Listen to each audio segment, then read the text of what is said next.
आप सभी का स्वागत है आज के इस अकाउंट्स के सर्कस में, माफ कीजिएगा, क्लास में। ठीक है, क्योंकि एक तरीके की दुनिया ही सर्कस है। भाई आज हम बात करेंगे अकाउंटिंग रेशियो के सेकंड रेशियो की, जिसका नाम है सॉल्वेंसी रेशियो। जैसा कि आपने लास्ट सेशन में कवर किया था, कवर ही बस किया था, क्योंकि इस बात का मुझे पूरा उम्मीद है कि आपने सारे क्वेश्चंस नहीं किए हैं, और जो ऑनलाइन में होंगे अगर कर लिए होंगे तो आईने के सामने दिया और अगरबत्ती जरूर दिखाई दे, क्योंकि आप महान इंसान में चाहूंगे कि बाकी जो यहाँ के लोग हैं वो आपसे ज्यादा महान है। ठीक है, तो हमने जो सबसे पहला रेशियो किया था उस रेशियो का नाम था लिक्विडिटी रेशियो, जिस रेशियो की पूरी कहानी हमने सुनी थी। लिक्विडिटी रेशियो में दो रेशियो था, पहला था करंट रेशियो और दूसरा था क्विक रेशियो। आज जिस हम रेशियो की बात करने जा रहे हैं उसका नाम है सॉल्वेंसी रेशियो।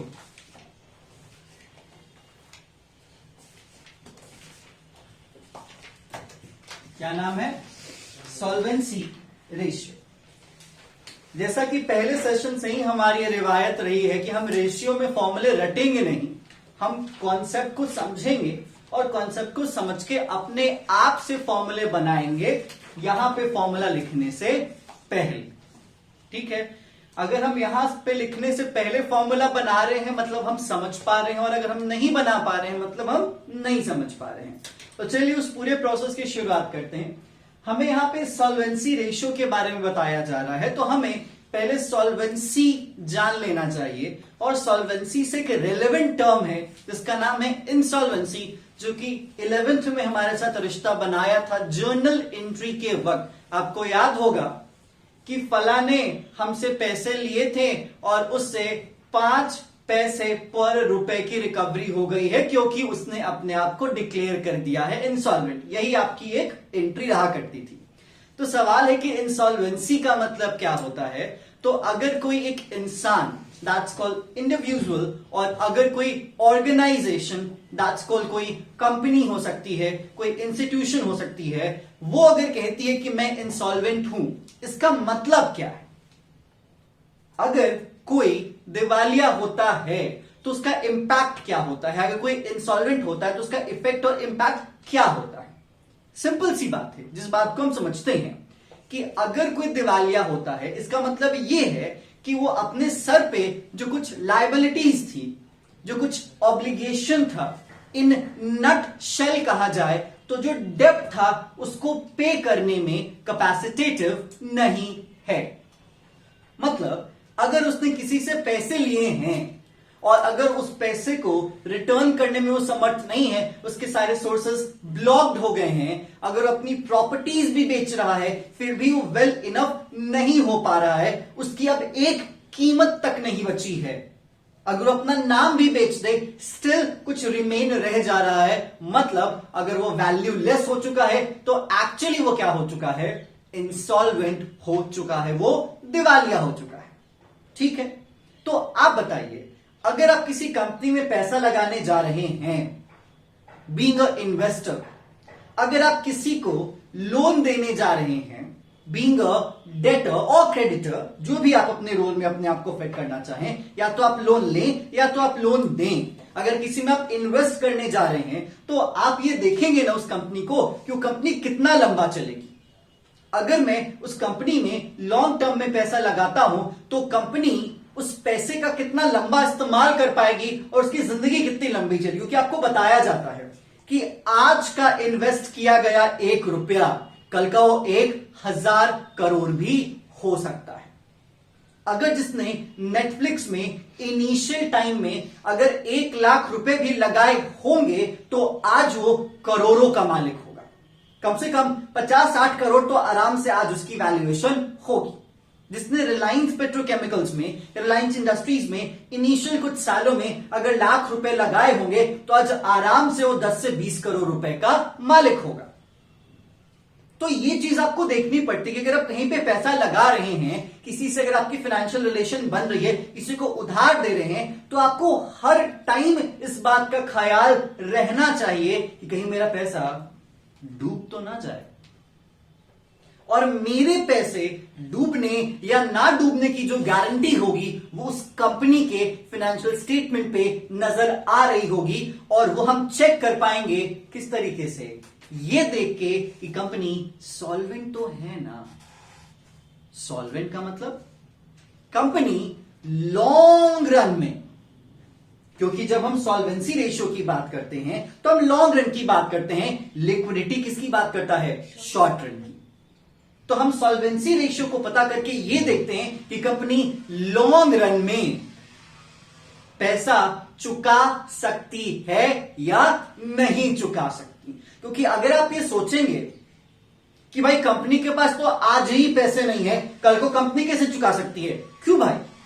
ऐसा बहुत बार देखा गया है कि किसी साल में कंपनी के पास लिक्विडिटी ज्यादा कुछ है नहीं, लेकिन आगे आने वाले 10 साल में कंपनी का टर्नओवर बहुत बेहतरीन हो गया है, कंपनी का नेट वर्थ बहुत बेहतरीन हो जाता है, क्योंकि आज की क्राइसिस जरूरी नहीं है कि कल की बर्बादी ही लेके आए।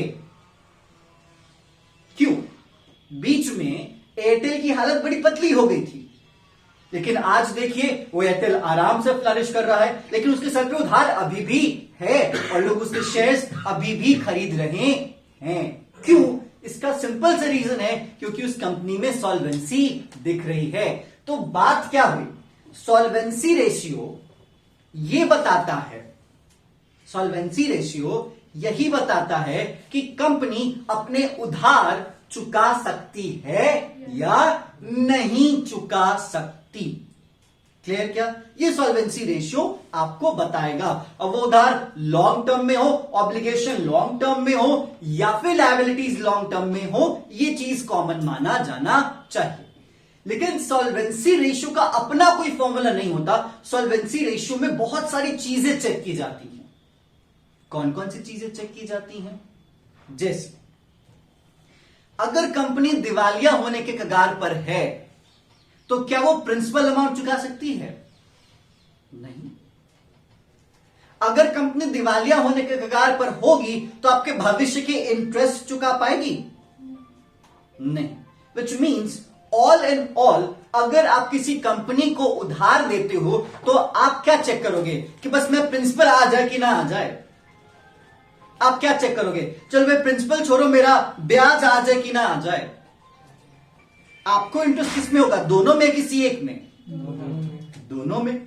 मतलब कंपनी की इंसॉल्वेंसी रीपेमेंट को भी अफेक्ट करेगी और कंपनी की इंसॉल्वेंसी पेमेंट को भी अफेक्ट करेगी। तो आपको तो दोनों जानना चाहिए ना कि कंपनी मेरे को पेमेंट कर सकती है मेरे प्रिंसिपल अमाउंट का लॉन्ग टर्म में, यस और नो, और इंटरेस्ट का पेमेंट कर सकती है, यस और नो। सिंपल सी बात है। ठीक है, अब आप बताइए, कंपनी अगर डेप्ट को पे करेगी तो कहां से करेगी? क्योंकि सॉल्वेंसी रेशियो में आपके सामने जो पहला रेशियो आके खड़ा होता है उसका नाम है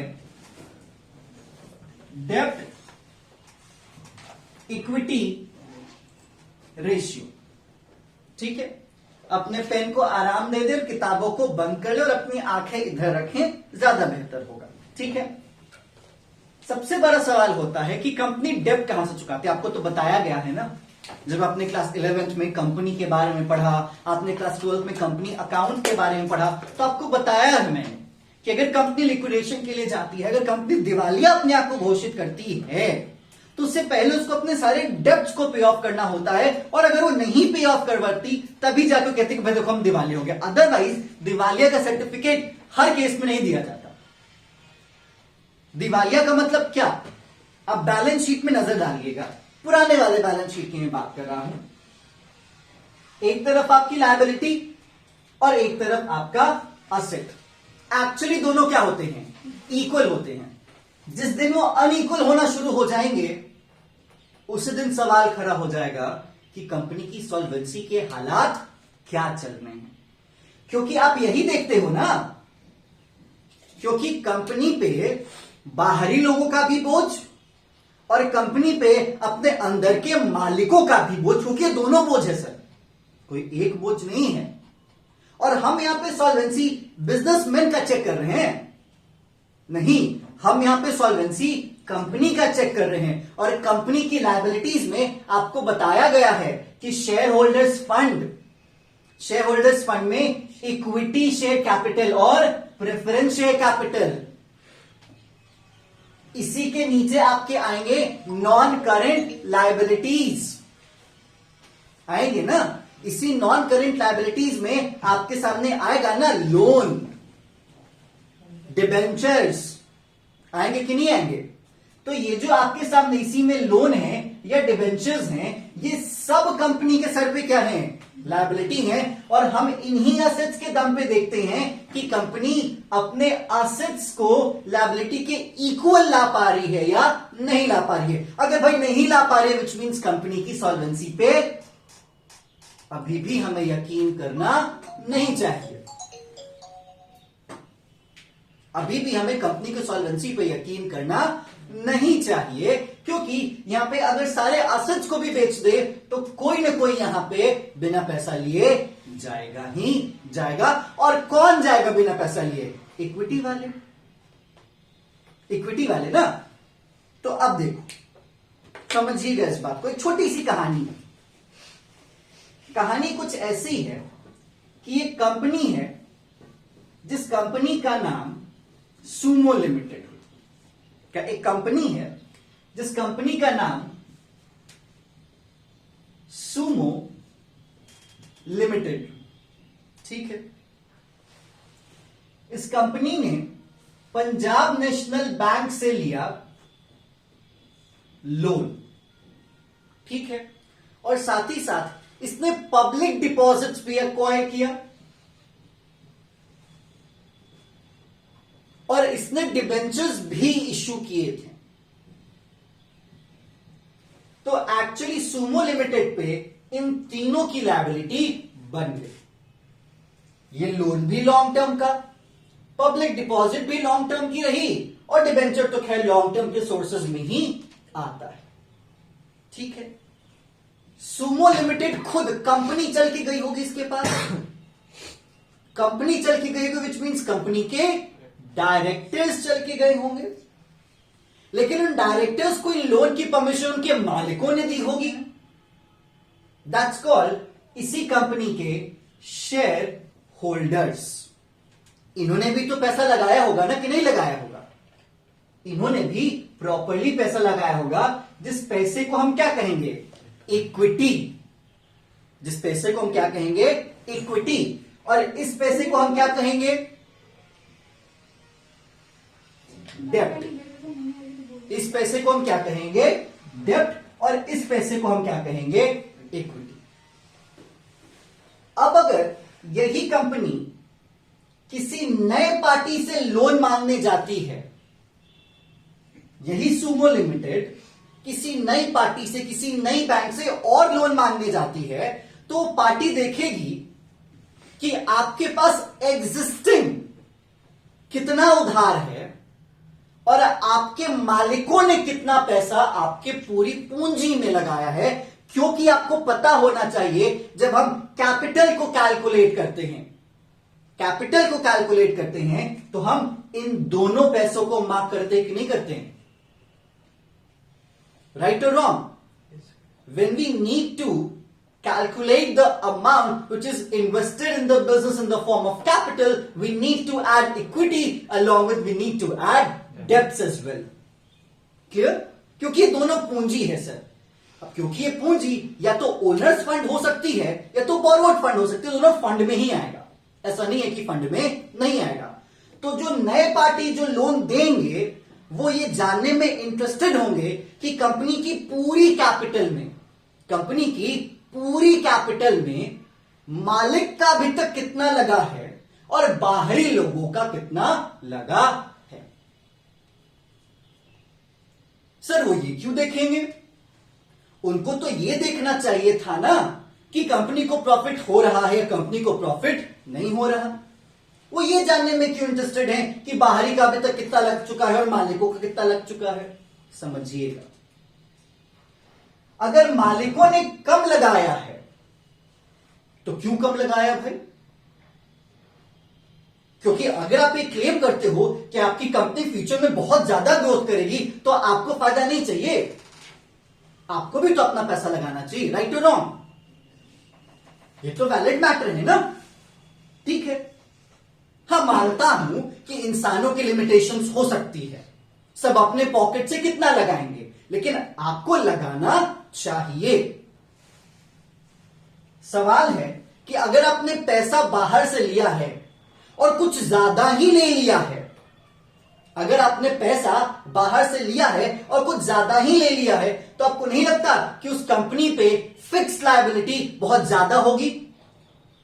वो कंपनी अपने इन्वेस्टमेंट को कहीं और सोर्सेज में लगा के पैसा कमाएगी, या फिर कंपनी किसी का ब्याज देते रहेगी, या फिर कंपनी किसी का प्रिंसिपल अमाउंट देते रहेगी? क्यों जी? देशों में भी तो यही बात होती है ना कि अगर कोई कंट्री कहीं से उधार लेती है तो उस उधार का इस्तेमाल कहां किया जाएगा? पहले उधारों को चुकाने के लिए, या फिर उस पैसे से नया पैसा बनाने के लिए। तो ये जो डेब्ट इक्विटी रेशियो है, इससे आप आराम से पता कर सकते हो कि इसमें मालिकों का कितना पैसा लगा है और बाहरी लोगों का कितना पैसा लगा है।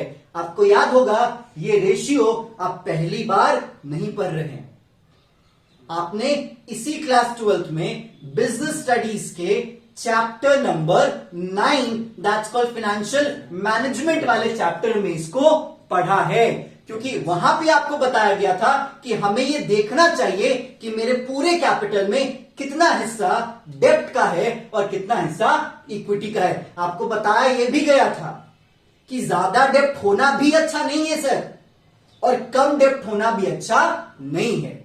ज्यादा इक्विटी भी अच्छा नहीं माना जाता है और ज्यादा डेब्ट भी और कम भी इक्विटी अच्छा माना नहीं जाता है। दोनों का एक स्टैंडर्ड अमाउंट। तो एक स्टैंडर्ड अमाउंट का मतलब क्या? एक स्टैंडर्ड रेशियो हो। और अगर मैं आपको बताऊं तो डेब्ट इक्विटी रेशियो का जो स्टैंडर्ड रेशियो माना जाता है वो होता है 2:1। मतलब अगर आपका 1 लाख उधार है तो कम से कम 50,000 आपका अपना भी पैसा होना चाहिए, क्योंकि यह दिखाता है कि आपकी क्रेडिट वर्दीनेस भी अच्छी है। लोगों ने आपके 50,000 के रिस्क पे अपना 1 लाख का दांव खेला है, क्योंकि खेला जा सकता है, ऐसा नहीं है कि नहीं खेला जा सकता, क्योंकि डबल अमाउंट बेटर होता है। तो आप बताइए, अगर आपको डेब्ट इक्विटी रेशियो फाइंड करना है, डेब्ट इक्विटी रेशियो आपको फाइंड करना है, तो आप कैसे फाइंड करेंगे? आपके लिए फॉर्मूला क्या होगा? सिंपल। इतना धीरे आवाज में क्यों है? सीधी बात, हम कैसे कैलकुलेट करेंगे? तो सर डेब्ट equity ratio is equal to डेब्ट अपॉन इक्विटी। काम खत्म। क्योंकि हमें तो यही जानना है ना कि डेब्ट और इक्विटी में रेशियो क्या है, पूरे कैपिटल में कितना हिस्सा डेब्ट का लगा है और कितना हिस्सा इक्विटी का लगा है। ये क्लियर हुआ? चलिए अब देखिएगा, हमें यह जानना चाहिए कि जब हम डेब्ट की बात करते हैं, इसकी बात करते हैं, अगर हम डेब्ट की बात करते हैं तो इस डेब्ट में क्या क्या है भाई, और जब हम इक्विटी की बात करते हैं तो इक्विटी में हम क्या क्या लेके चलेंगे। जैसा कि आपने लिक्विडिटी रेशियो में देखा था कि एक तरफ करंट असेट और एक तरफ current liability. Sir current asset में तो बहुत सारे करंट असेट्स आते हैं, क्या सारे करंट असेट को हम लेके चलते हैं करंट रेशियो कैलकुलेट करने के लिए? नहीं ना, हम स्टॉक लेके नहीं चलते हैं, सॉरी स्टॉक लेके चलते हैं, स्टॉक में लूज टूल्स लेके नहीं चलते। यही गलती बन जाती है, इस गलती को आप मत कीजिएगा, ठीक है। तो जब हम डेब्ट इक्विटी की बात करेंगे तो हमें यह जान लेना चाहिए कि सर डेब्ट में क्या क्या है और इक्विटी में क्या क्या आएगा। अब देखो भाई, जब हम डेब्ट की बात करेंगे और जब हम इक्विटी की बात करेंगे तो जरा ध्यान से समझिएगा। सबसे पहली चीज, सॉल्वेंसी अपने दिमाग में बैठा लीजिएगा, लॉन्ग टर्म। शॉर्ट टर्म की कोई कहानी इसमें नहीं इस्तेमाल की जाएगी। तो आपके डेप्ट में जो पहला हिस्सा जाएगा, डेप्ट में जो पहला हिस्सा आप लेके चलेंगे वो होगा लॉन्ग टर्म बोरोइंग्स। अगर आपको बैलेंस शीट याद होगा तो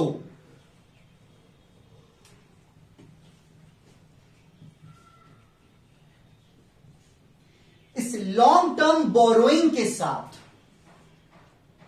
अगर आप एक कदम पीछे जाएं तो मैं आपको याद करवाना चाहूंगा, जब हम करंट लायबिलिटीज की बात करते थे, करंट रेशियो को कैलकुलेट करने के लिए, तो हम short term loans and advances जोड़ते थे कि नहीं जोड़ते थे? हम शॉर्ट टर्म प्रोविजंस भी लेके चलते थे क्योंकि खतरा है सर। और हम यहां पे गेम तो खतरे की ही बात कर रहे हैं ना, कि कंपनी की औकात है या नहीं अपने सर की उधारी को चुकाने के लिए। तो आप बताइए, जब हम सॉल्वेंसी रेशियो में डेप्ट इक्विटी रेशियो कैलकुलेट कर रहे हैं तो डेप्ट में हमें लॉन्ग टर्म प्रोविजंस को जोड़ना चाहिए कि नहीं जोड़ना चाहिए? क्योंकि उन प्रोविजंस को हमने बनाया ही क्यों है? इससे डर से कि कहीं कुछ ना चुका पाए तो उधर पैसा मेरा बना रहे, उससे हम चुका दें। क्योंकि एनी हाउ इस बात को याद रख लीजिएगा, कभी आप भविष्य में कोई बड़ी कंपनी संभालें तो आप अपनी एड़ी चोटी की जोर लगाएंगे अपनी कंपनी की सॉल्वेंसी को मेंटेन करने के लिए, भले कहीं से भी पैसा आपको क्यों न लगाना पड़े। तो इसीलिए यहां पे आप इसमें लॉन्ग टर्म प्रोविजंस को क्या करेंगे? जोड़ देंगे। और इन्हीं को जोड़ेंगे तो आपको क्या मिलेगा? डेप्ट। अब देखिए, लॉन्ग टर्म बोरोइंग्स में सर क्या क्या? Loan from bank and debentures.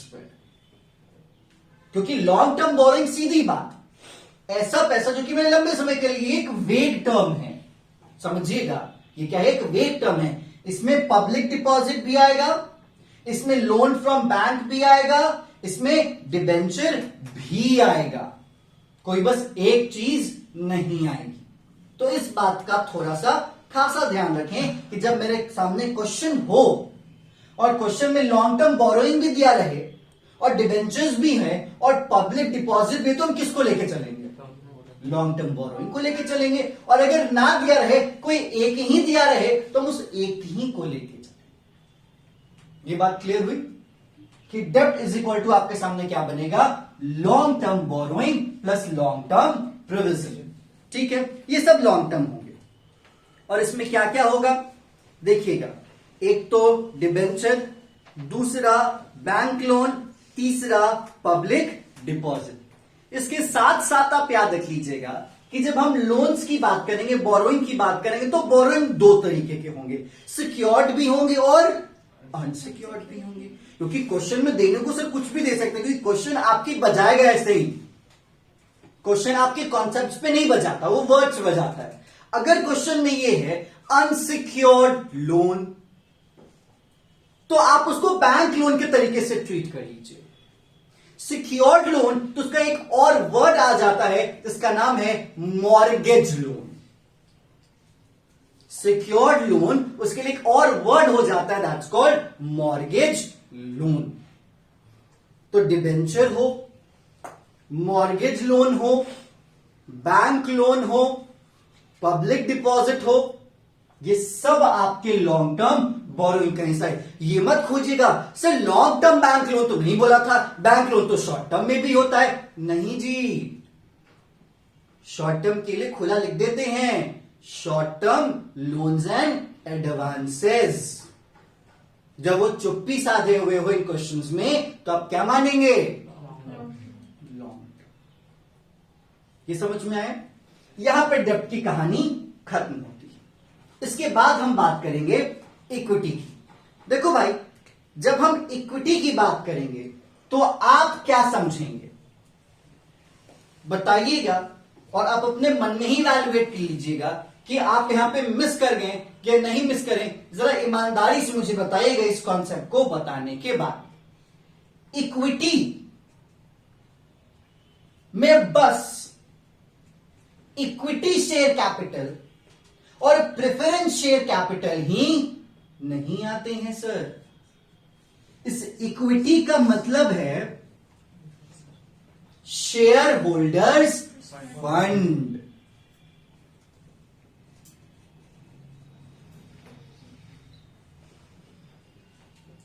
और भैया अगर आपको बैलेंस शीट याद होगा तो शेयर होल्डर फंड के अंदर बस शेयर कैपिटल इक्विटी वाला और प्रेफरेंस वाला ही नहीं आता, इसमें रिजर्व एंड सरप्लस भी आता है। बहुत लोगों को लग सकता है जिन्होंने बैलेंस शीट नहीं पढ़ा या पढ़ा तो समझा नहीं, सर रिजर्व एंड सरप्लस तो मालिक का पैसा नहीं है, तो भैया किसका पैसा है ये बता दीजिए, किसका पैसा हुआ? तो ये ऑब्वियस सी बात है सर, इक्विटी का ही हिस्सा है। तो शेयर होल्डर्स फंड में आपके सामने शेयर कैपिटल जिसके अंदर इक्विटी और प्रेफरेंस दोनों, और इसमें आप जोड़ेंगे रिजर्व एंड सरप्लस, तब जाके आपको क्या मिलेगा? इक्विटी। अदरवाइज हम तो उठे भैया झोला लेके, एक बार डाले इक्विटी, एक बार डाले प्रेफरेंस, बन गया तो सर इक्विटी। ये तो है ना सर? नहीं सर, ये है शेयर होल्डर्स फंड, मालिकों का पैसा। और मालिकों का पैसा बस इक्विटी और प्रेफरेंस नहीं होता, रिजर्व एंड सरप्लस वाला भी इसमें काउंट किया जाता है। अब सर इस रिजर्व एंड सरप्लस में क्या क्या? Capital reserve, general reserve, security premium reserve and balance in the statement of profit and loss, चारों, कोई एक नहीं। क्योंकि आपसे कहेगा कैलकुलेट डेब्ट इक्विटी रेशियो, ठीक है, और आपको क्वेश्चन में दिए हुए हैं मॉर्गेज लोन और पब्लिक डिपॉजिट, ठीक है, और एक तरफ क्वेश्चन में दिए हुए हैं capital reserve, security premium reserve and preference share capital. जो मेन हीरो और हीरोइन है वो फिल्म से गायब हैं, सारे सपोर्टिंग एक्टर एक्ट्रेस हैं। जो मैंने नाम बताए उसमें से मेजरली क्या देखोगे? सब तो सपोर्टिंग रोल वाले हैं सर, वो तो मेन वाले तो है नहीं, तो आप कैसे कैलकुलेट करेंगे? तो आपको सपोर्टिंग एक्टर्स को भी थोड़ा ज्यादा प्रेफरेंस देना पड़ेगा, क्योंकि आपकी बजाएंगे एग्जाम्स में वही। तो इसीलिए जब आप रिजर्व एंड सरप्लस की बात करें तो आपके सामने capital reserve, general reserve, security premium reserve और balance in statement of profit and loss, ये चार हो जाएगा। जो है वो है, मैं पूरा कंटेंट बता रहा हूं। अब एग्जामिनेशन में क्वेश्चंस के अकॉर्डिंग आप क्या कीजिएगा? चेंज कीजिएगा। और ये याद रख लीजिएगा कि आप ये रट भी लेंगे ना तो गुंजाइश रहेगी आपसे गलती होने की, इसीलिए इसको समझना मेरे नजर में प्रायोरिटी हो जाता है, क्योंकि समझेंगे तो गलती नहीं होगी, रटेंगे तो कुछ ना कुछ तो छूट ही जाए। तो इसीलिए ये पूरा कंटेंट आपको क्या बताएगा? डेब्ट इक्विटी रेशियो। चलिए ठीक है। अब इसमें एक छोटी सी चीज मैं आपको बताता हूं, ठीक है। एक बेसिक छोटा सा फॉर्मूला है, जिस फॉर्मूले को मैंने किसी से चुराया है, ठीक है, और आपके सामने रख रहा हूं। मे बी इससे कुछ आपका मैं फायदा करवा सकूं। अगर इसे किसी को नोट करना है तो कर ले, दिमाग में नोट किया है तो अच्छी बात है, जो ऑनलाइन में है अगर क्लियर है तो स्क्रीनशॉट जरूर ले।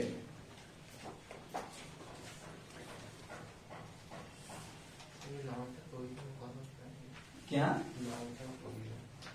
Long term provisions?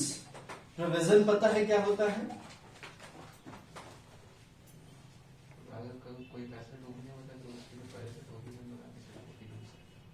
किसी सर्टेन लॉस की तैयारी होती है, मतलब ऐसा नुकसान जो श्योर है और जिसका अंदाजा भी मुझे है, उसके लिए जिसकी तैयारी आप करते हो, उसे ही कहा जाएगा लॉन्ग टर्म प्रोविजन। मतलब नुकसान आपको लॉन्ग टर्म में हो सकता है, ठीक है, वेग नहीं है। जैसे फॉर एग्जाम्पल, अगर आपको डिबेंचर पे प्रीमियम देना पड़े, पता है ना कि लॉन्ग टर्म प्रोविजन में क्या किया जाता है, अगर आपको फ्यूचर में डिबेंचर को रिडीम करना, लेकिन प्रीमियम पे रिडीम करना है, उसके लिए प्रोविजन बनाएंगे ना, क्योंकि डिबेंचर को प्रीमियम पे रिडीम करने के तरीके से नुकसान ही है। अगर आपने किसी से उधार 100 रुपया लिया है और अगर आप जब चुकाने जाएंगे तो कहे कि मुझे 105 देना, तो डिबेंचर का रिडम्पशन प्रीमियम पे ही तो हो रहा है, तो उस 5 की तैयारी तो कर लो, जो कि भविष्य में होने वाली है और जो श्योर है लगभग की होगी, तो उसी के लिए लॉन्ग टर्म प्रोविजंस बनाए जाते हैं। रिकॉर्ड कर लिया? चलिए, मैं ये फॉर्मूला यहां पे रब कर रहा हूं, लेकिन इसी फॉर्मूले और आगे सभी फॉर्मूले की वो जरूरत बनेगा।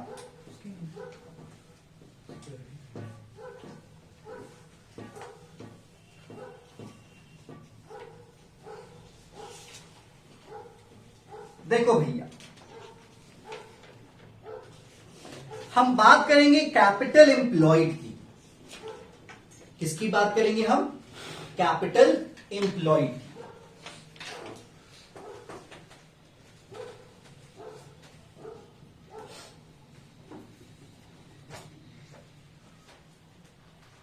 कैपिटल एम्प्लॉयड का मतलब आप जानते ही हो, कितनी पूंजी बिजनेस में लगाई गई है। वो मालिक की हो, ये उधार वाली हो, इससे कोई फर्क हमें नहीं पड़ता, ठीक है। तो कैपिटल एम्प्लॉयड में सबसे पहला, जो सबसे पहला नंबर का मालिक है, वो कौन है? इक्विटी वाला, क्योंकि जो सबसे पहले नंबर का मालिक होता है ना, उसको मिलता सबसे आखिरी में, ठीक है।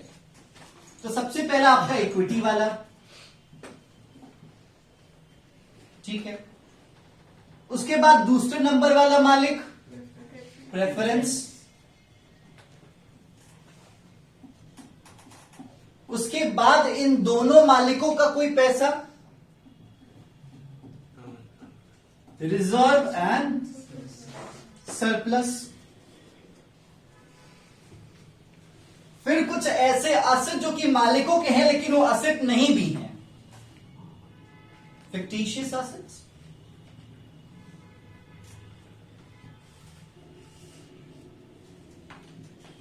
इसके साथ साथ आप और भी कुछ जोड़ेंगे। देखिएगा जरा, अभी सवाल मत दागिएगा, थोड़ा सा रहम कीजिए, ठीक है। लोन और इसके साथ साथ कोई डिबेंचर। एक्चुअली अगर आप देखेंगे तो ये पूरा कैपिटल है, इसमें तो कोई शक नहीं, लेकिन इस पूरे कैपिटल में कुछ हिस्सा मालिकों का है और कुछ हिस्सा उधार का है। तो अगर मैं कहूं तो यहां से यहां तक क्या है?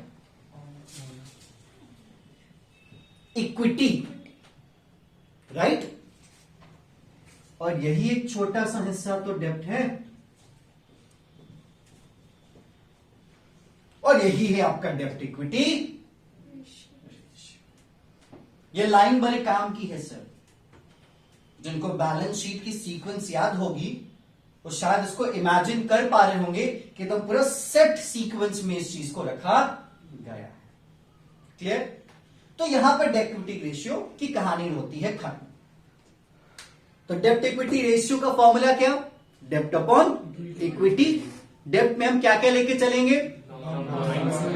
Long term borrowings and long term provisions, ठीक है। हम इक्विटी में क्या क्या लेके चलेंगे? Share holders fund. उसके अंदर क्या क्या होगा सर? सबसे पहला इक्विटी वाला, उसके बाद उसके वाला, बस, ठीक है। लेकिन रिजर्व एंड सरप्लस में क्या? जनरल कैपिटल सिक्योरिटी प्रीमियम और बैलेंसिंग स्टेटमेंट ऑफ P&L, क्योंकि वो प्रॉफिट भी किसका है? ओनर का। अब भैया नुकसान हुआ तो हम क्या करेंगे उसमें? माइनस। प्रॉफिट हुआ तो जोड़ देंगे, काम खत्म। चलिए, मैंने आपको बताया डेब्ट इक्विटी रेशियो का भाई स्टैंडर्ड रेशियो 2:1। ज्यादा हो तो दिक्कत, कम हो तो दिक्कत।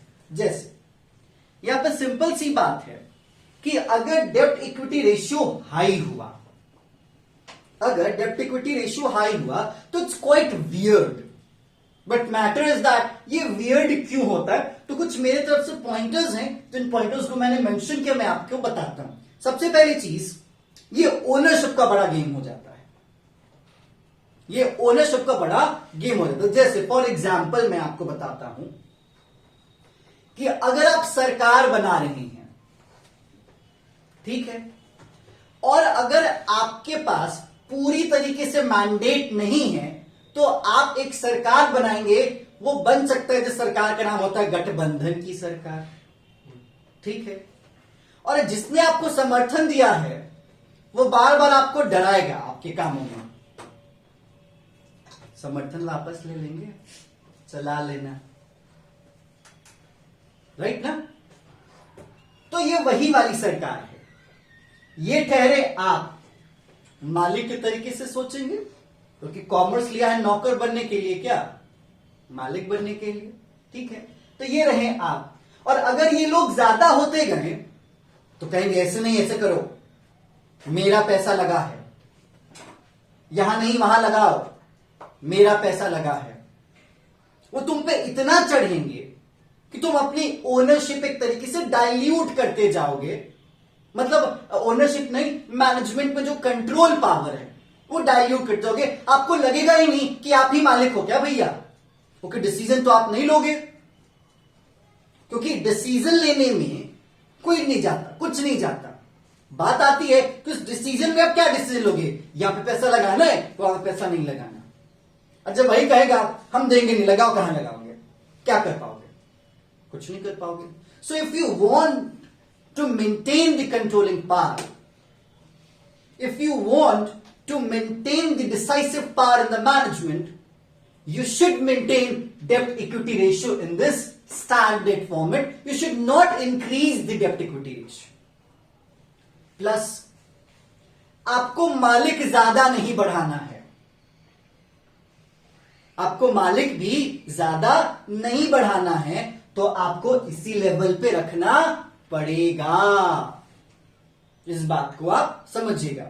उसके साथ साथ आपको याद होगा मैंने फाइनेंशियल मैनेजमेंट में बताया था, मैंने आपको फाइनेंशियल मैनेजमेंट बताया था कि अगर डेब्ट हो रहा, क्योंकि आपको यह लग रहा होगा कि ये 2Q, मैं जो सवाल का जवाब दे रहा हूं उस सवाल का मतलब क्या है? उस सवाल का मतलब है कि ये 2Q ये 1Q, मतलब उधार ज्यादा क्यों और अपना पैसा कम क्यों? तो आप अपनी मालिकाना हक अपने पास रखना चाहते हो, इसीलिए आप अपना पैसा कम, बाहर का पैसा ज्यादा लगा, क्योंकि बाहर वाला मालिक नहीं बनेगा। लेकिन ये ज्यादा होगा तो दिक्कत हो जाएगी, ये जरूरत से भी ज्यादा हो जाएगा। ये ज्यादा हो तो अच्छा है क्योंकि मालिकाना हक मेंटेन करना है, लेकिन अगर जरूरत से भी ज्यादा हुआ तो भी आपकी मालिकाना हक का कोई फर्क नहीं पड़ेगा, ठीक है। कंट्रोल भी मेंटेन करने को मिलेगा, क्योंकि अगर ज्यादा दोगे तो बार बार ना घुसाएंगे। तीसरी चीज मैंने आपको यहां पे ये बताई कि अगर आप यहां पे उधारी लेते हो, क्योंकि दुगना है ना अपने पैसे से, तो क्यों लिया हमने उधारी? उधारी इसलिए लिया क्योंकि मुझे सरकार मदद करती है, क्योंकि आपको मैंने ऑलरेडी फाइनेंशियल मैनेजमेंट के चैप्टर में बताया है दैट डेब्ट का जो इंटरेस्ट है वो टैक्स डिडक्टेबल एक्सपेंस होता है, वो आपके प्रॉफिट को बढ़ाता है। एक्चुअली आपकी खाटी प्रॉफिट, मतलब जो प्रॉफिट का पैसा आपके पॉकेट में आएगा। अदरवाइज आपको बांटना पड़ेगा शेयर होल्डर्स में और उस पर आप ही को इंटरेस्ट देना पड़ेगा। तो अगर टैक्स के चश्मे से देखेंगे तो इसका दुगना रहना सही है और इसका आधा रहना सही। नेक्स्ट है कि अगर आप चाहेंगे कि मैं अपनी प्रॉफिट अपने ही जेब में लेके जाऊं, I don't want to share my profit with other new people, then you should maintain half, क्योंकि आपको प्रॉफिट भी ज्यादा नहीं बटेगा। क्योंकि अगर यहां पे 1-1 कर लोगे तो भले ही ये रेशियो कम हो जाएगा, लेकिन प्रॉफिट में बंटवारा ज्यादा हो जाएगा। ठीक है, इसके साथ साथ अगर आप लोन लेने जाते हो तो आपको ज्यादा जल्दी मिल जाता है इन कंपेयर कि आप इशू करो शेयर बाजार में। पता है ना, क्योंकि बाजार में अपने शेयर्स को इशू करने में जो पूरा लंबा टाइम लगता है, वो टाइम आपका डेब्ट में बचता है। ऊपर से आपको पता होना चाहिए, आपको बताया गया है कॉस्ट ऑफ कैपिटल, उस पूंजी की भी लागत होती है सर, और इक्विटी में कॉस्ट ऑफ कैपिटल ज्यादा होता है, डेब्ट में कॉस्ट ऑफ कैपिटल कम होता है। तो कंप्लायंस वर्क भी कम डेब्ट में, कॉस्ट ऑफ कैपिटल भी कम डेब्ट में, और टाइम भी कम डेब्ट में। तो क्या लोगे आप? डेब्ट। इसलिए तो डेब्ट 2 है और इक्विटी 1 है, और इन्हीं रीजंस के कारण इसे स्टैंडर्ड माना जाता है सर।